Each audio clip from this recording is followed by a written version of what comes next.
Галина Кошелева, город Наволоки. Конкурс «Я расскажу вам о войне». Номинация «Художественное чтение стихов». Степан Кадашников «Ветер войны». Как было много тех героев, чьи неизвестны имена, навеки их взяла с собою в свой край неведомый война.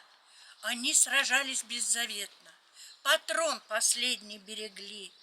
Их имена приносит ветром, печальным ветром той войны. Порой слышны на поле боя через десятки мирных лет. Прикрой меня, прикрою, Коля, и вспыхнет вдруг ракеты свет. А Коля в этом тихом поле лежит, не встанет никогда. Лишь горький ветер нам порою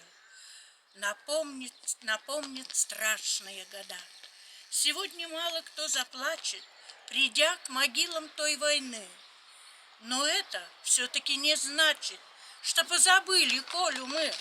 Мы помним это горе. Осталась в памяти война.